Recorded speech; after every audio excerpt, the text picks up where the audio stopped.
धन्यवाद सर। और इसी बीच में थोड़ा सा मैं पहले जो हमने आमंत्रित करने के लिए नाम दिए थे उस क्रम को थोड़ा सा हल्का सा डिस्टर्ब करते हुए हमारे बीच में अनुभवी साथी एडवोकेट ब्रजेश धाकड़ हैं और नरसिंहपुर से एडवोकेट हैं, गाड़ारवाड़ा से। मैं चाहूंगा जो मैडम ने एक जानकारी कही या क्यूरियोसिटी रखी कि आखिर जो हम डिस्कस करते हैं इसका क्या परिणाम कुछ निकलेगा या नहीं, तो इस मुद्दे पर जरूर अपने अनुभव शेयर करें आदरणीय ब्रजेश धाकड़ जी। जी नमस्कार नावक जी, सभी को नमस्कार। कि मैं कई सालों से कोरोना टाइम से जुड़ता रहता हूँ इस मीटिंग से, और बीच बीच में अन्य और अन्य मीटिंगों में या सामाजिक कार्यों में रहता हूँ। आदरणीय हमारे डिस्कस में भी जो बहन जी ने कहा था, बिल्कुल इसका मेरी समझ से तो जैसे अभी बहन जी ने कहा था कि आर्मी का जैसे वेरिफिकेशन होता है, इस प्रकार से राजनीति वालों का होना चाहिए। इस कानून को लाएगा कौन? भाई कानून लाने के लिए आपको पार्लियामेंट में, संसद में, राज्यसभा में, हर जगह मेजोरिटी चाहिए और इस टाइप के विचार तो आए।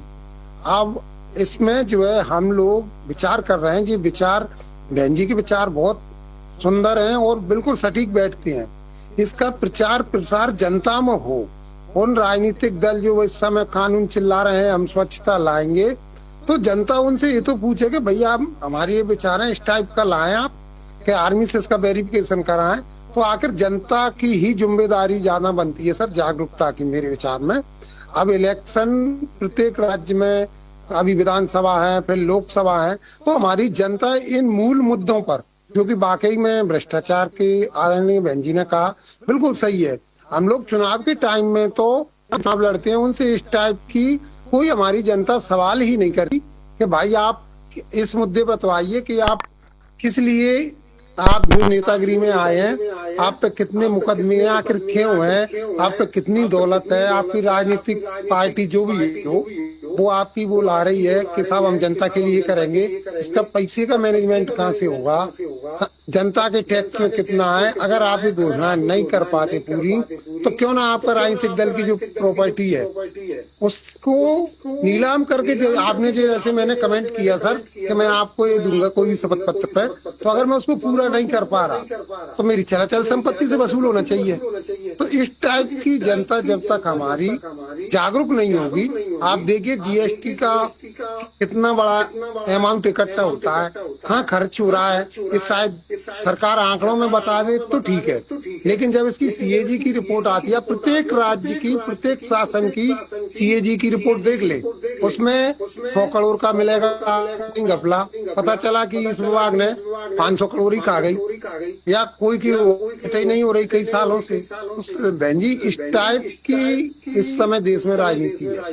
कोई भी राजनीतिक दल जो इस समय सत्ता में है, कोई दूध का धुला नहीं है मेरी नजर में। तो आप देखिए इस समय अभी एक में डिबेट सुन रहा था, तो वो कह रहे थे कि ये तो विपक्ष को परेशान करने के लिए, एक विपक्षी प्रवक्ता थे, उन्होंने कही फिर वो आप ये तो बता दें कि आपके इस समय 28 मंत्री जो भ्रष्टाचार, आपराधिक और आजीवन कारावास, डकैती, इसमें जो इस समय प्रकरण विचाराधीन है, उनके बारे में आप एक शब्द नहीं बोल रहे। और विपक्षी दल हैं उनके भी वो कहते हैं कि नहीं साहब आपके भी जो है 40-50 हैं। अरे भाई 28 इनके हैं, 50 इनके हैं, आप पहले बिल में जेल आएंगे, 50 उनके हैं, 28 हमारे हैं, और इन सबको तो हम बारी कर रहे हैं। इस मुद्दे पे कोई बात नहीं करेगा, इस मुद्दे पे बिल्कुल बात नहीं करेंगे आदरणीय।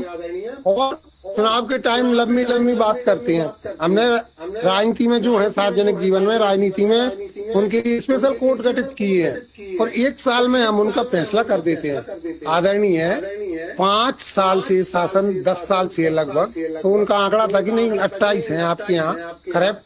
तो जब 1 साल में निर्णय हो सकता है, जब आपका ही नियम कहता है, आप ही कहते हैं कि नहीं हमने राजनेताओं के लिए स्पेशल कोर्ट बनाएंगे, 1 साल में निर्णय हो जाएगा, तो ये 5 साल से इन पर कोई किसी पर डकैती, लूट, हत्या, करप्शन, बहुत बड़ा करप्शन, यानी तमाम प्रकरण है, 5 साल में इनका निर्णय क्यों नहीं हो रहा?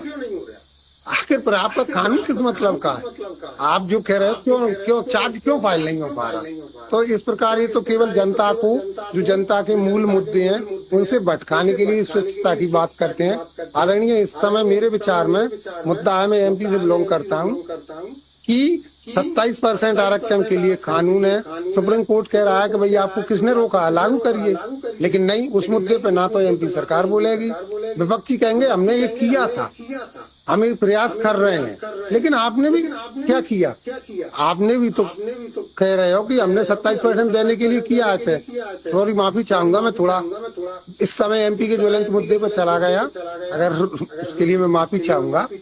तो मैंने हर जगह की सरकारों में ये देखा है आदरणीय कि केवल जो मूल मुद्दा होता है, आज हमारे एमपी में SC ST और OBC पूरे देश में 85% है। जब कहीं इनके हित की बात आएगी तो ये राष्ट्रवाद का मुद्दा लेके आएंगे या इस टाइप का मुद्दा लेके आएंगे कि जनता का दिमाग भटक जाए और कहे जी वर्तमान की सरकार या जो सरकार है सबसे बेस्ट है, देश पहले है। अरे तो क्या हम लोग चाहते हैं कि देश तो हमारे लिए भी पहले है, लेकिन हमारे लिए जो मूलभूत सुविधा है, संविधान में जो हमारे अधिकार हैं, वो तो हमको मिलने चाहिए ना। चुनाव के टाइम बस आप एक मुद्दा ले आते हो कि आप जो है एक मूल के आप जो है इसमें ये जरूरी है, स्वच्छता जरूरी है। अरे आप पिछले 10 साल से शासन में हैं, उस समय आपको स्वच्छता के विचार नहीं आया आपके मन में। अभी एक भाई ने बताया था कि नीरव मोदी इतने बड़े करप्शन है। आप कल्पना कीजिए, किसान बेचारा KCC ले लेता है और अगर उसका ऋण 2 लाख रुपए अगर उस पर कर्ज लिया है, 3 लाख हो गया, तो आप उसकी जमीन को ना वो कहीं बेच सकता है, बंधक कर देंगे, यहाँ तक मोर्गेज कर देंगे। क्या भाई जी, हम गरीब लोगों के लिए ही कानून बना है? जो हजारों करोड़ों रुपया खा के चले गए, उनकी आप तामील नहीं करवा पा रहे। और एक किसान को एक पुलिस वाला जाता है, 2 डंडा मारता है, उसे पकड़ के ले आता है एक सिंपल के लिए। तो आप पे तो इतनी बड़ी फोर्स है कि आप उसको नहीं ला पा रहे। तो सर, स्वच्छता के लिए बिल्कुल पहले तो ये राजनेता अपने यहाँ कानून लाने से पहले क्लियर कर दें कि हमारे यहाँ 50 अपराधी थे, 50 के निर्णय नहीं हुआ क्योंकि हमने इनको भगा दिया, और विपक्षी दलों के 500 या 100 है, 200 है, इन सबको बाहर कर दिया और इन्हें नहीं आएंगे। इस टाइप की अगर ये लाएंगे, जनता इस टाइप की जागरूक होगी तो निश्चित सुधार होगा। धन्यवाद सर, मैं माफी चाहूंगा अगर मेरे धन्यवाद डॉक्टर साहब, धन्यवाद। आपने बहुत सही ढंग से अपनी बात और सभी जो हमारे प्रश्न थे हमारी बहन जी के, उन पर आपने बात रखी। आपका बहुत बहुत स्वागत और आग्रह है कि आप ऐसे जुड़ते रहें।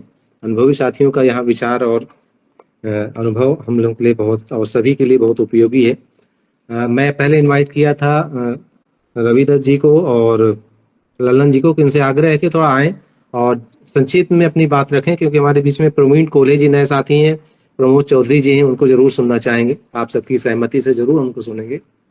तो रविदत्त जी, चूंकि मैं आपको पहले इनवाइट करने के लिए मैसेज डाल चुका हूँ, आइए, आपका स्वागत है। फिर ललन बिंद जी हैं, आए, संक्षिप्त में आपसे आग्रह, संक्षिप्त में बात रखिएगा जी। जी, धन्यवाद नाविक जी। सभी समाज के जागरूक सदस्यों को प्रणाम। और बहुत ही ज्वलनशील सेंसिटिव मुद्दा है जो आज डिस्कस हुआ। वैसे तो जो सारी बातें कही जा चुकी हैं, कितनी गहराई से और इधर से उधर से चीजें सारी क्लियर हो चुकी हैं।